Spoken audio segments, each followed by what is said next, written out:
Et voilà les petits pioutes qui ont 3 jours. Regardez-moi ça. Et qui crient. J'en profite pour vous les montrer. Là, je viens de nettoyer, donc j'ai enlevé la plaque chauffante, mais je vais la remettre. Comme ça, on peut tous les voir. On peut voir leur coloris. Ils sont trop mignons.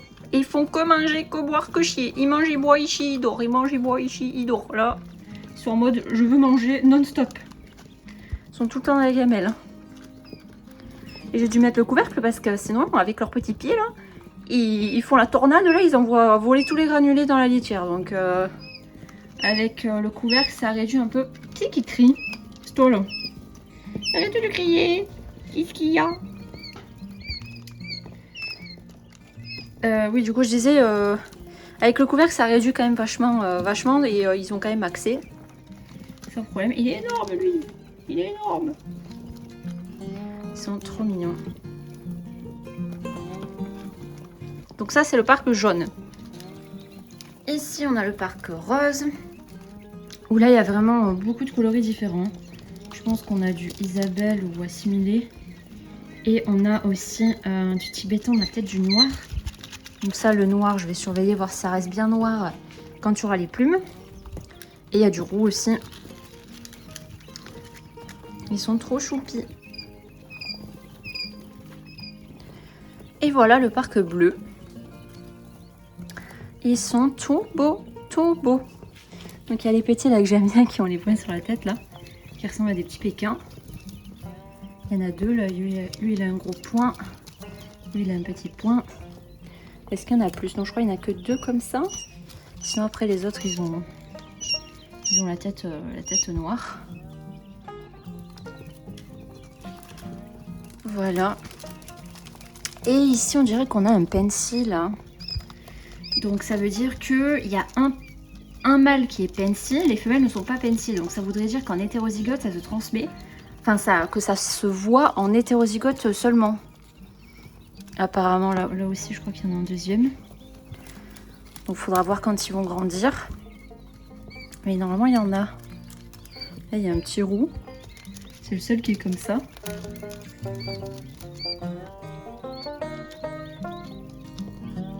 Ils sont trop choux.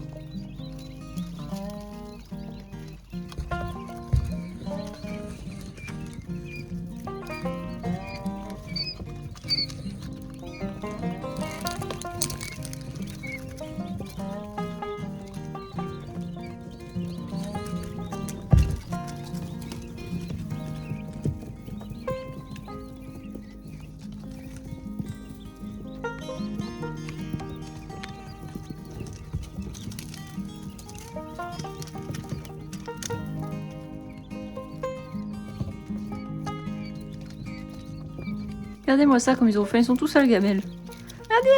Regardez-moi ça. C'est efficace leurs petits pieds, hein, pour tout envoyer voler là. Ils en ont mis sur le dos là, ils en ont mis plein le dos des autres.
Non mais regardez-moi ces machines à crottes là. Vous avez vu tout ce qu'ils ont fait? C'est en 24 heures. Hein. Je nettoie une fois par jour. J'enlève tous les cagas que je vois. J'enlève toute la première couche en fait de litière. Et en 24 heures, ils m'ont tout ressali. Hein. Là, ils sont en mode usine. Je mange, je chie. Hein. Et je dors. Donc là, je vais faire mon petit nettoyage du jour. Je voulais juste vous montrer que bon, ils sont mignons et tout, mais ce sont des usines à crottes. Donc, faut être prêt à nettoyer de tous les jours pour qu'ils soient bien. Et ils commencent à faire les petites plumes. Il commence à y avoir les petites arêtes là. Ils grandissent tellement vite, c'est abusé. Hein. Regardez ça. Les petites arêtes là. Lui mange pas les arêtes, toi, hein. Il y a à manger dans la gamelle juste à côté là. Oh. Et il vient de caguer. Super.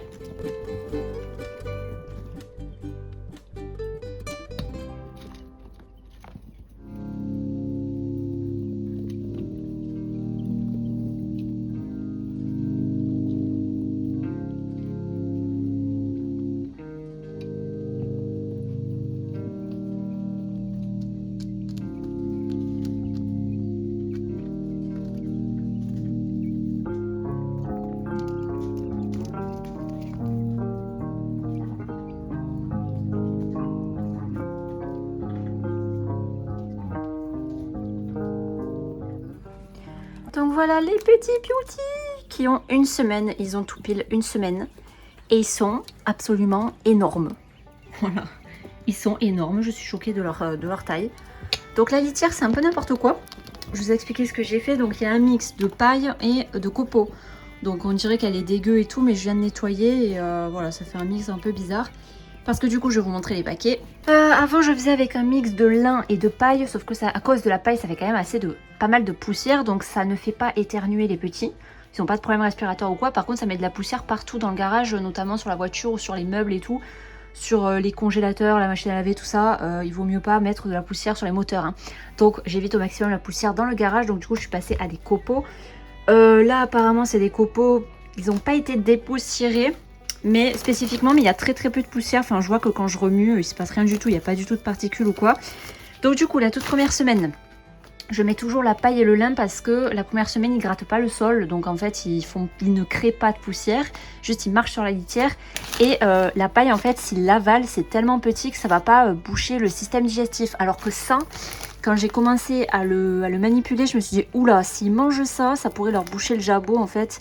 Et leur boucher le système digestif et leur causer des problèmes. Donc j'attends qu'ils soient un petit peu plus vieux. Donc là ils ont une semaine, donc je les passe à ça. Et donc pour les prochaines incubations, je ferai toujours ça.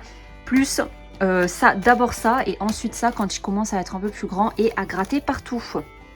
Hop, je me suis mis au-dessus d'un autre parc. Donc vous voyez qu'ils sont tout beaux. Qu'est-ce qu'ils ont là sur le dos? Mais ils ont des copeaux sur le dos là. Et je viens aussi de les passer à un abreuvoir sur pied parce que l'abreuvoir était crado en même pas une heure. Je devais changer l'abreuvoir toutes les 2 secondes parce que maintenant qu'ils grattent bien, qu'ils sont vachement actifs, ils sont grands, bah du coup ils grattent le sol, ils grattent la bouffe, ils en mettent plein l'eau si jamais l'eau elle est au niveau du sol. Donc là on est passé sur pied, j'avais peur qu'ils comprennent pas comment on boit parce que du coup ils sont obligés de se mettre sur la pointe des pieds à la limite pour atteindre et pour boire, mais ils sont très dégourdis et ils ont compris comment boire et là je les vois quasiment tous boire. Et de toute façon ils peuvent aussi monter sur la mangeoire pour prendre un peu de hauteur pour boire si jamais pour les tout petits, parce qu'il y en a qui sont plus petits que les autres.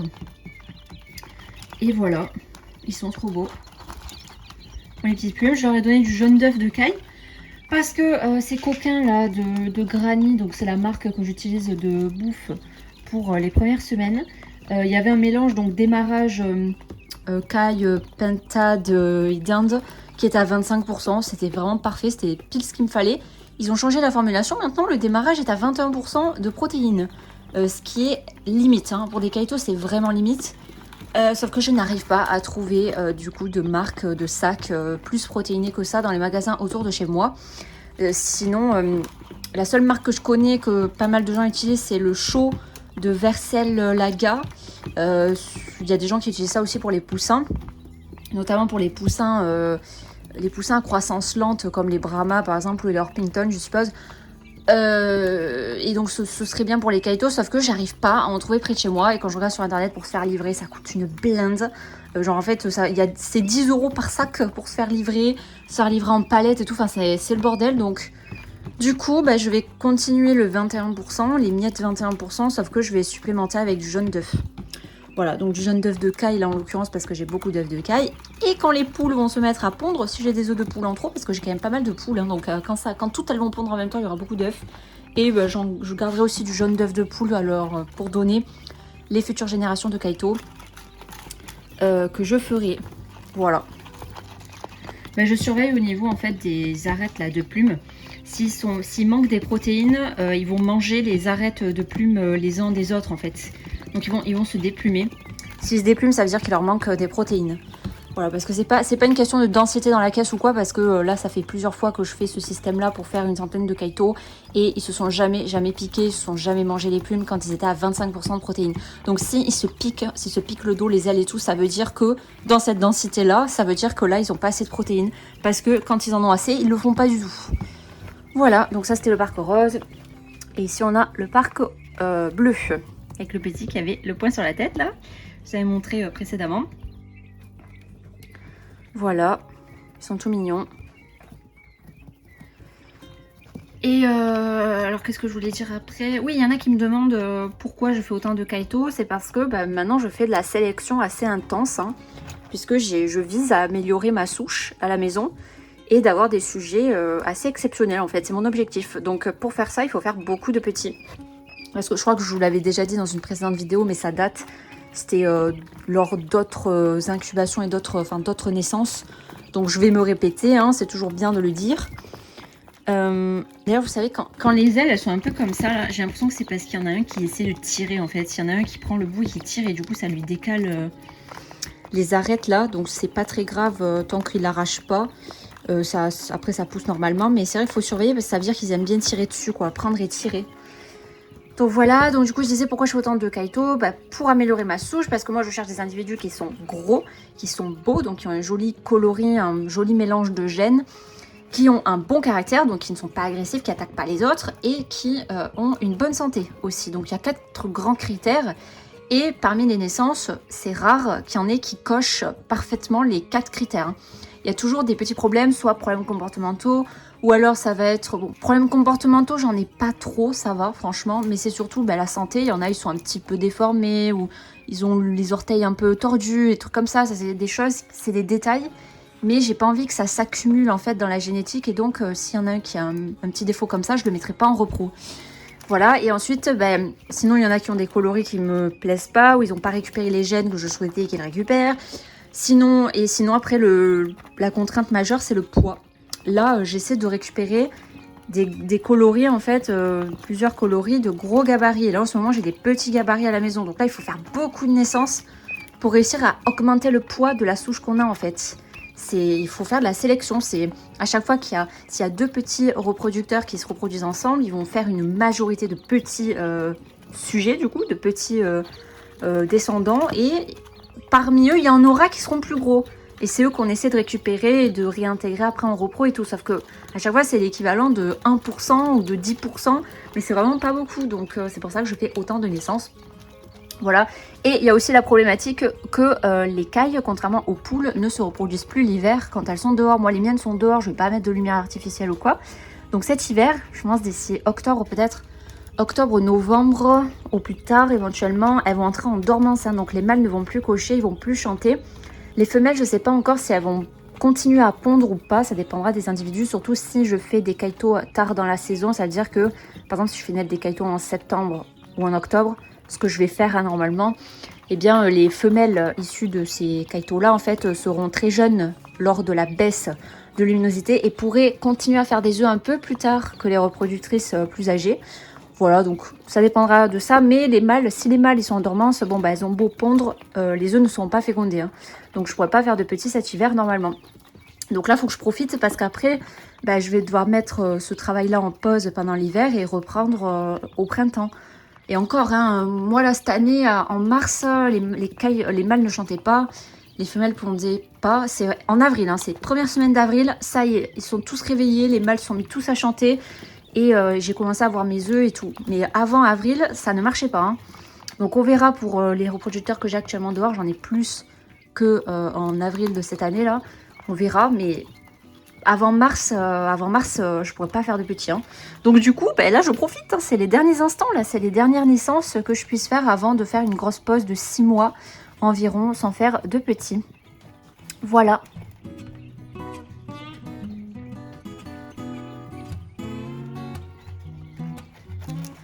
Je vais vous les filmer un peu comme ça.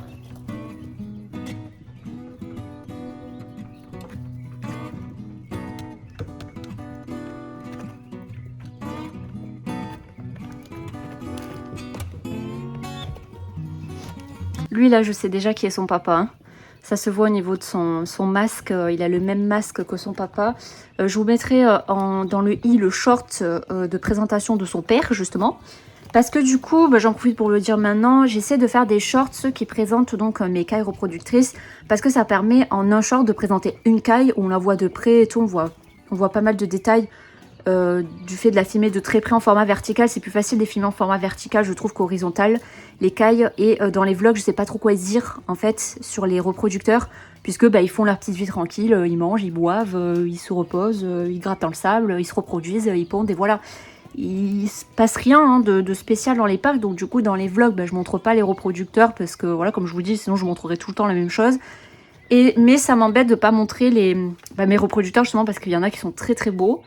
Et voilà, donc j'ai fait le format short, j'ai fait une playlist dédiée hein, de présentation. Et donc bah, dans ces shorts là, je vous montre du coup la caille en question et j'en profite pour essayer de mentionner les gènes de couleur. Des fois j'entre plus en détail, des fois juste je parle des couleurs, enfin de la génétique en surface. Attendez, je vais là-bas parce qu'ils ont décidé de gueuler. C'est toi qui gueules là-bas. Hein, c'est toi qui gueules. Bon, est-ce qu'il peut se taire là-bas? Donc du coup je disais, oui, comme ça me permet de mentionner un petit peu la génétique et de vous montrer l'exemple concret, c'est-à-dire que je vais parler que de la génétique de celui qu'on voit dans le short en fait, si vous voulez. Voilà, donc de ce que j'ai lu, il y a certains d'entre vous qui m'ont dit que ça vous permettait de comprendre un petit peu mieux les gènes et la génétique, donc voilà, je vous invite à aller voir ça. Je vous mettrai dans le i la playlist de présentation, justement, il y a tous les shorts sur les cailles. Et comme ça, quand je parle de génétique dans les formats longs, comme ici, bah, si vous avez vu les shorts, les épisodes, à force, vous aurez sûrement des notions. Si vous y connaissez rien, que vous avez envie de comprendre, mais que vous n'avez pas envie de trop vous plonger dedans et tout, à force de voir mes épisodes, peut-être que vous aurez des notions qui vont rentrer parce que je le dis à chaque fois et que je vous montre un exemple concret de couleur pour essayer un petit peu de comprendre voilà, de quoi je parle quand je parle de certains gènes. Voilà.